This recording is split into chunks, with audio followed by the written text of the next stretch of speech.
नमस्कार।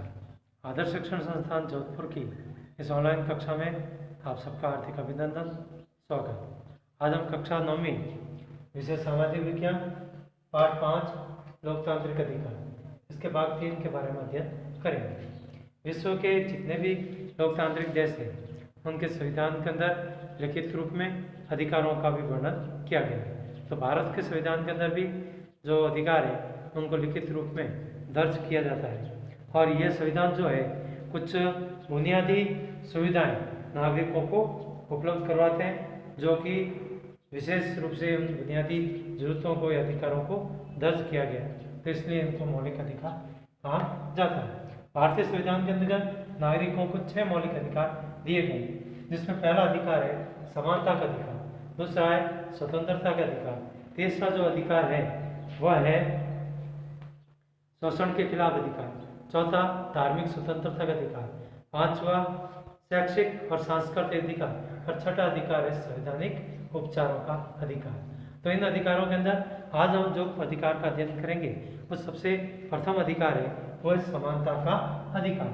समानता का अधिकार का अर्थ क्या हुआ कि भारत का जो संविधान है नागरिकों को कानून के समान एक समान मानता है, चाहे उसका कोई भी पद हो, चाहे किसी प्रकार का दर्जा क्यों नहीं हो, कानून की दृष्टि में सबको एक समान माना जाता है। इसके अंतर्गत कोई भी व्यक्ति कानून से ऊपर नहीं है, चाहे कोई राजनेता हो, सरकारी अधिकारी हो या सामान्य नागरिक हो, उसमें कानून किसी प्रकार का अंतर नहीं करता। चाहे अपने देश का प्रधानमंत्री हो या ग्रामीण क्षेत्र का कोई खेतीहर मजदूर, सबके लिए कानून एक समान दृष्टि से लागू होता है। इस प्रकार का एक उदाहरण अपन देखें तो कुछ वर्षों पहले अपने देश के पूर्व प्रधानमंत्री पर धोखाधड़ी का मुकदमा दर्ज किया गया था और उनको भी सामान्य व्यक्तियों की तरह अदालत में जाना पड़ा। बाद में उन्हें अपने पक्ष में सबूत रखने पड़े और पूरी प्रकार की गवाहियाँ हुई। बाद में हालांकि उनको निर्दोष साबित कर दिया गया सबूतों के आधार पर। तो इस प्रकार से उन्हें भी वो सारी प्रक्रियाओं का सामना करना पड़ा जो इस देश के प्रत्येक नागरिक को एक इस संविधान को मानने के अंतर्गत करना पड़ता है। इसके अलावा अपन देखें इन बुनियादी संविधान के अंतर्गत जो समानता का अधिकार है इसके अंदर कुछ अन्य सुविधाएं भी हैं, जैसे इसके अंतर्गत धर्म, जाति, लिंग और जन्म के आधार पर किसी भी व्यक्ति के साथ में कोई भी भेदभाव नहीं किया जाता, नहीं कर सकते। इसके अलावा जो सार्वजनिक स्थान है उनके ऊपर प्रवेश से किसी को नहीं रोक सकते, चाहे होटल है, दुकान है, धार्मिक स्थल है, तो सिनेमा घर है, ऐसे कोई भी जो सार्वजनिक स्थान है उसमें किसी को प्रवेश से नहीं रोका जा सकता। इसके अलावा सार्वजनिक स्थानों का इस्तेमाल करने से नहीं रोक सकते, जैसे सार्वजनिक कुएं हैं, तालाब है या सड़क है, स्नान घाट है, खेल के मैदान है, सार्वजनिक जो भवन है उनका इस्तेमाल करने से भी किसी को नहीं रोका जा सकता। ये भी समानता के अधिकार के अंतर्गत किया जाता है। हालांकि ये चीज़ें अपन देखते हैं तो ऊपर से काफ़ी सरल लगती है, लेकिन अपना जो भारतीय समाज है ये जाति आधारित समाज है और जाति के आधार पर कई लोगों को एक जाति विशेष के अंदर जन्म लेने के आधार पर उनके साथ में सदियों से भेदभाव किया जाता था। तो उनको रोकने के लिए अपने संविधान के अंतर्गत इस समानता का अधिकार दिया गया है और इसके अंतर्गत कुछ समुदायों को, लोगों को सार्वजनिक जो सुविधाएं हैं उनका इस्तेमाल करने से रोका जाता था जाति के आधार पर। तो उसके लिए समानता का अधिकार काफ़ी महत्वपूर्ण है। इसके अलावा समानता का जो अधिकार है वो सरकारी नौकरियों के अंदर भी सभी को एक समान अवसर प्रदान करता है, यानी कि इसके अंतर्गत क्या है, सरकार में किसी भी पद पर नियुक्ति या रोजगार के मामले में सभी नागरिकों को एक समान अवसर की समानता दी गई और इसके अंतर्गत किसी भी नागरिक को रोजगार के अयोग्य नहीं करार दिया जा सकता, उसके साथ में भेदभाव नहीं किया जा सकता।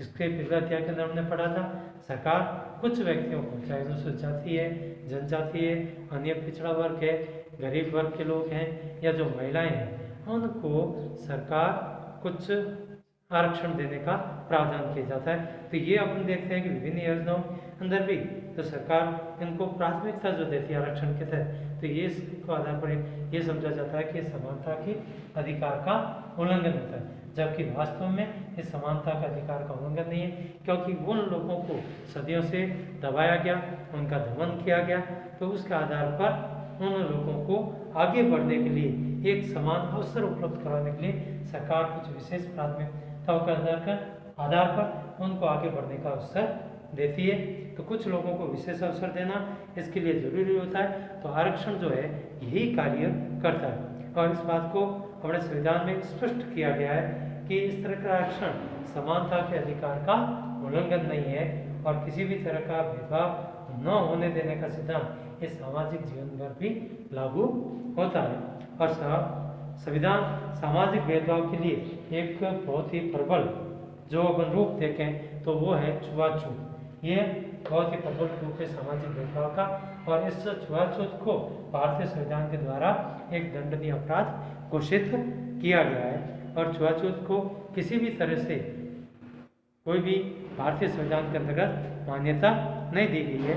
और यहाँ छुआछूत का मतलब कुछ खास जाति के लोगों के साथ में केवल उनके शरीर को छूने से बचना भर नहीं है, बल्कि वे सभी सामाजिक मान्यताएं या आचरण हैं जो कि छुआछूत को मान्यता देते हैं, उन सबको गलत करार देने का इसके अंतर्गत दिया गया है। इसके अंतर्गत किसी खास जाति में जन्म लेने भर से लोगों को नीची नज़र से देखा जाता है या उनके साथ में अलग तरह का व्यवहार किया जाता है, तो वो छुआछूत के अंतर्गत आता है। तो इस छुआछूत को भारतीय संविधान के अंतर्गत एक दंडनीय अपराध घोषित किया गया है। तो यह अपने संविधान के अंतर्गत जो है ये समानता का अवसर प्रदान करता है, और छुआछूत को भी एक दंडनीय अपराध घोषित किया गया है। तो नागरिकों के मौलिक अधिकार के अंदर दूसरा अधिकार है स्वतंत्रता का अधिकार।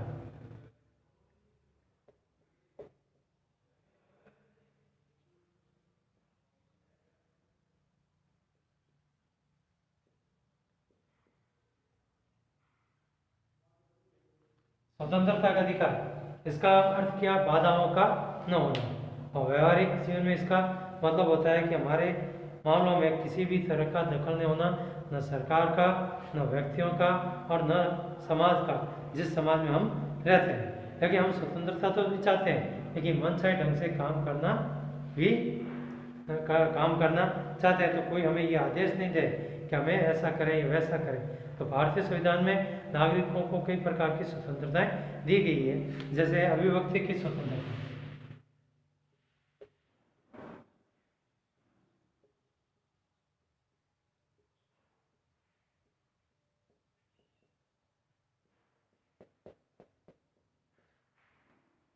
प्रत्येक नागरिक को अभिव्यक्ति की स्वतंत्रता शांतिपूर्ण ढंग से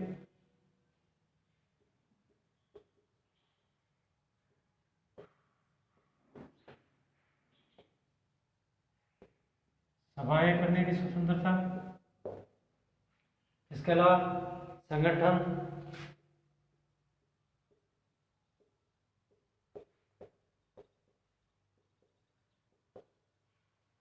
बनाने की स्वतंत्रता, इसके अलावा देखें देश के किसी भी भाग में बसने की स्वतंत्रता,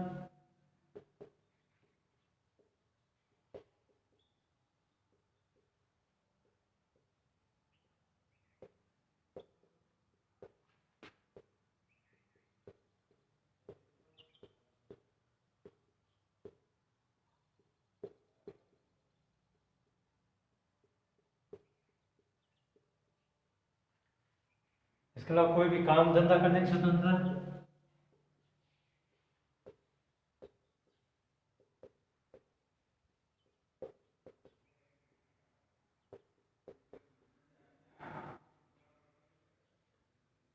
तो भारत के संविधान में व्यक्ति को अभिव्यक्ति की स्वतंत्रता, शांतिपूर्ण ढंग से सभाएं करने की स्वतंत्रता, संगठन बनाने की स्वतंत्रता, देश के किसी भी भाग में बसने की स्वतंत्रता, कोई भी काम धंधा व्यवसाय करने की स्वतंत्रता अपने संविधान के अंतर्गत दी गई। लेकिन हम अपनी स्वतंत्रता का उपयोग नहीं कर सकते जब तक हम, इसका अर्थ क्या कि ये जो सारी स्वतंत्रता नागरिकों को प्राप्त है, इसका अर्थ है कि हम अपनी स्वतंत्रता ऐसा उपयोग नहीं कर सकते कि किसी दूसरे की स्वतंत्रता का हनन हो। अपनी स्वतंत्रता वहाँ समाप्त हो जाती है जब दूसरे की स्वतंत्रता वहाँ शुरू हो जाती है। तो अपनी स्वतंत्रता सार्वजनिक परेशानी अव्यवस्था पैदा नहीं करें, और ये सब करने के लिए हम आज़ाद हैं जिसमें दूसरा को परेशानी न हो। लेकिन स्वतंत्रता के असमित मनमानी करने का लाइसेंस लेना नहीं। समाज के व्यापक हितों को देखते हुए सरकार हमारी स्वतंत्रताओं पर कई प्रकार की पाबंदियां भी लगाती है। जैसे सबसे पहले है अभिव्यक्ति की आज़ादी। तो लोकतंत्र की बुनियादी विशेषता है इसमें बोलना, लिखना, कला के विभिन्न स्वरूपों के अंदर व्यक्त करने की आज़ादी लोगों को दी गई है। तो दूसरों के स्वतंत्र ढंग से विचार विमर्श, संवाद करना, अपने विचार व्यक्तित्वों का विकास करना, दूसरों की राय से अपनी राय अलग हो सकती है। कई 100 लोग एक ही तरह से सोच सकते हैं और अलग अलग राय भी हो सकती है, तो सबको अलग अलग व्यक्त करने की स्वतंत्रता भी दी जाती है। इसके अलावा सरकार की किसी नीति या संगठन की गतिविधियां हैं उससे अपनी असहमति हो सकती है। हम अपने माँ बाप, दोस्तों, रिश्तेदार सबसे बातचीत करते हुए सरकार की नीति, संगठन, उनकी अपन आलोचनाएं भी कर सकते हैं, उनके लिए अपने स्वतंत्र है। इसके अलावा अपने विचारों को विभिन्न प्रकार के पर्चों के माध्यम से छापकर अपन प्रसारित कर सकते हैं, सरकार की आलोचनाएं कर सकते हैं, विभिन्न प्रकार के संगठन बना सकते हैं और संगठनों के माध्यम से आंदोलन करने की भी स्वतंत्रता दी गई है। लेकिन इसका उपयोग करके हम किसी भी व्यक्ति या समुदाय के खिलाफ हिंसा नहीं कर सकते, किसी व्यक्ति या समुदाय के खिलाफ अनगढ़ जो व्यवहार है वो अपन नहीं कर सकते, या उनको भड़काने का काम नहीं कर सकते, लोगों को सरकार के खिलाफ बगावत करने के लिए नहीं उकसा सकते, झूठी बातें नहीं कर सकते और किसी की भी प्रतिष्ठा को गिराने वाला कार्य भी हम अभिव्यक्ति की स्वतंत्रता के अंतर्गत नहीं कर सकते। इसके अलावा नागरिकों को किसी भी मुद्दे पर शांतिपूर्ण ढंग से सभाएं करने का अधिकार है, संगठन बनाने का अधिकार है, वह वहाँ पर प्रदर्शन कर सकते हैं, जुलूस निकाल सकते हैं, किसी भी समस्या पर चर्चा करना, विचारों का आदान प्रदान करना और जनमत निर्माण के लिए चुनाव में किसी उम्मीदवार या पार्टी के लिए अपना वोट मांग सकते हैं। लेकिन ये बैठ के शांतिपूर्ण ढंग से होनी चाहिए, किसी प्रकार का इसमें अशांति नहीं हो, हिंसा नहीं हो, सार्वजनिक अव्यवस्था नहीं हो, समाज में अशांति नहीं फैले। इन बैठकों गतिविधियों में भाग लेने वाले जो लोग होते हैं उनके पास में किसी प्रकार का हथियार नहीं होना चाहिए। यानी किसी कारखाने के अंदर जो मजदूर काम करते हैं उन्हें अपने हितों की रक्षा के लिए मजदूर संगठन बना सकते हैं, या कुछ लोग भ्रष्टाचार, प्रदूषण के खिलाफ अभियान चलाने के लिए संगठन बना सकते हैं, लेकिन उन संगठनों के माध्यम से किसी अन्य व्यक्ति की स्वतंत्रताओं का उल्लंघन नहीं होना चाहिए। इसके अलावा देश में नागरिकों को किसी भी हिस्से में जाने की स्वतंत्रता दी गई है।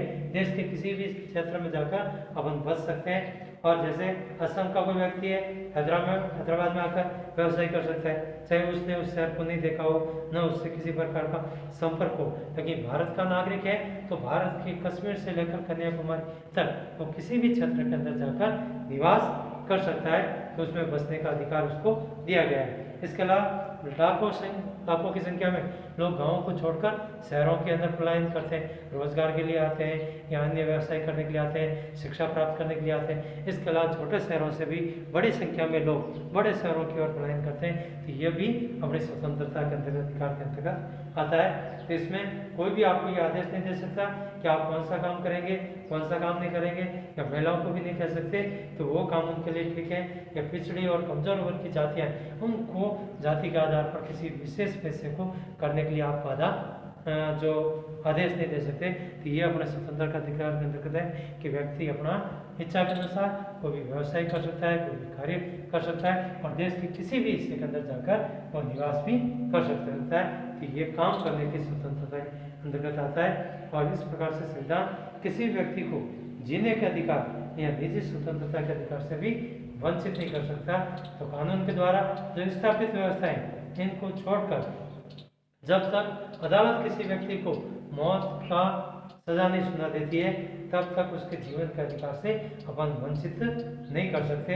या कानूनी आधार पर भी अपन देखें तो पुलिस अधिकारी किसी व्यक्ति को गिरफ्तार कर सकता है, लेकिन ऐसा करते समय उसे कुछ नियमों का पालन करना होता है, जिसके अंदर जो हिरासत में व्यक्ति को लिया जाता है तो उसको किस कारण से लिया गया है उसकी जानकारी भी उसको इसके अंतर्गत दी जाती है।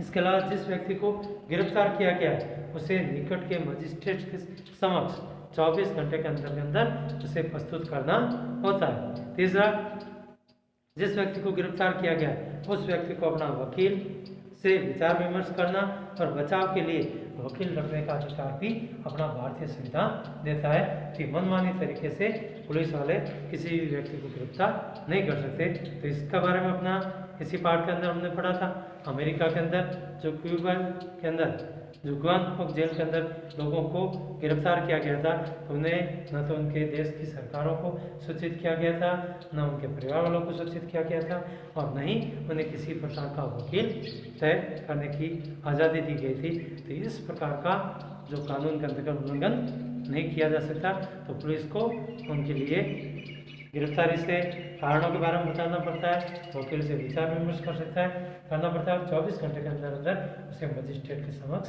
प्रस्तुत किया जाता है। तो इस अध्याय भाग के अंदर हमने 2 अधिकारों के बारे में पढ़ा था। तो पहला समानता का अधिकार और दूसरा स्वतंत्रता का अधिकार। इससे आगे वाले भाग में हम अगले अधिकार के बारे में पढ़ेंगे। धन्यवाद।